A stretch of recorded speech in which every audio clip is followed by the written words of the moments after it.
Mga kapuso, karong bagong tuig, bagong kilig na sa bangatong Siron karong buntaga, sanglit laing viral couple na sa bangatong makauban nga siguradong makaingon gayud tag sana all.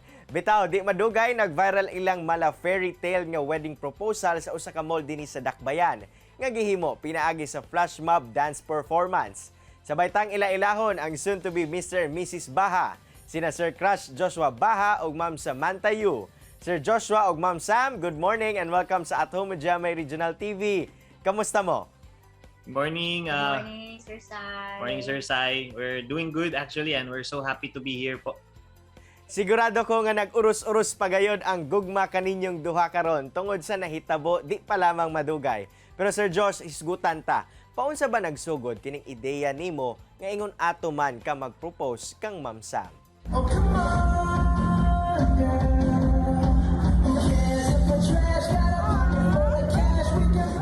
Sa tinod lang gino, digi ko dancer. Pero akong personalities gusto gi ko mo surprise. Siyempre gusto ko nga malipayan ko ang loved one. So na-realize na ako nga basig ma-surprise siya sa ani kay di gid siya mag-expect na magsayaw ko kay medyo seryoso magud ko nga pagkatao and dili gid pod kay ko kanang showy. So pamagiad to gusto ko nga it's a symbolism to let everyone know that hey, I'm marrying this beautiful and wonderful woman and here we are right now. Niadtong nahitabo na ang pag-propose kanimo Ma'am Sam, unsa pud ba ang dagan sa imong huna-huna niadtong panahona? Wa ba ka nakurat? Unsa ba imong gibati diyang nag-propose na gayod si Sir Joshua diya kanimo? Koan. Wala ko actually nakurat nga nag-propose siya kay actually nauna magud among sabot nga maghinyo ni. So before ang proposal tanan na ba.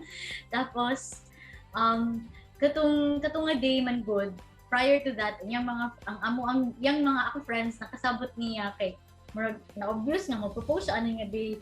Pero na surprise ko kay dito sa tuwa sa abi na ko like dito lang sa asa may magkaon anak ba. Then natingala ko kay nagpicture lang sa akong friend dito sa tunga kay na-change na bitaw ang kanta. Tapos kada ganun nakaikuan to kay na daghan kay tao niya. Mas na surprise pag ko kay na viral siya. Niya naka-deactivate ko honestly sa FB for Andam. a few days kay daghan kinag-add.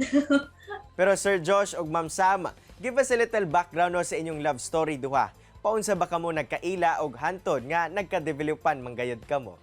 So our story started last July kay he added me on FB tapos I accepted him kay kuan man churchmate, but I have never seen him before at church and bago ra pud gid sa church good like karon na gid na I entered yung 2021.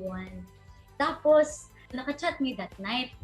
Nag-chat me tapos nag-click It just clicked good. It just clicked and then later did we know that wala siya kabalo na I have been praying for her naman di ay.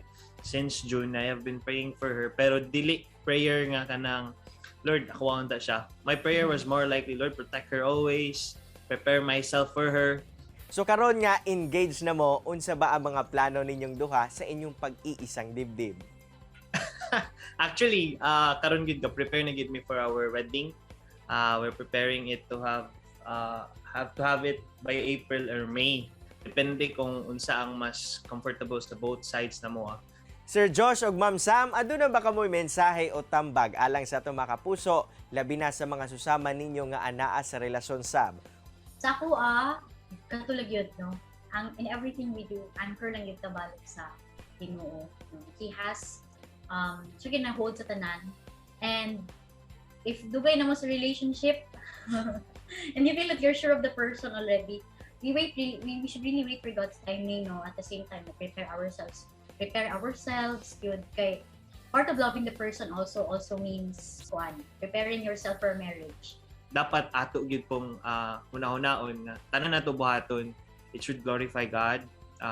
Will God be happy about this and will the other people be blessed because of this? So kato lang siguro medyo dagan-dagan pa may gusto iingon pero basig constraint na ta sa time. So thank you kayo for this opportunity, GMA Kapuso. Sir Cyril, thank you so much for this opportunity and to all the viewers, thank you kayo. Thank you so much, GMA. Daghang diyang salamat Sir Joshua ug Ma'am Samantha sa inyong oras nga gihatag diri sa At Home with Jamay Regional TV. Truly makasana all gayud kitang tanan sa inyong istorya. Ambing mo kanunay. Thank you. Thank you po. Kini ang At Home with GMA Regional TV.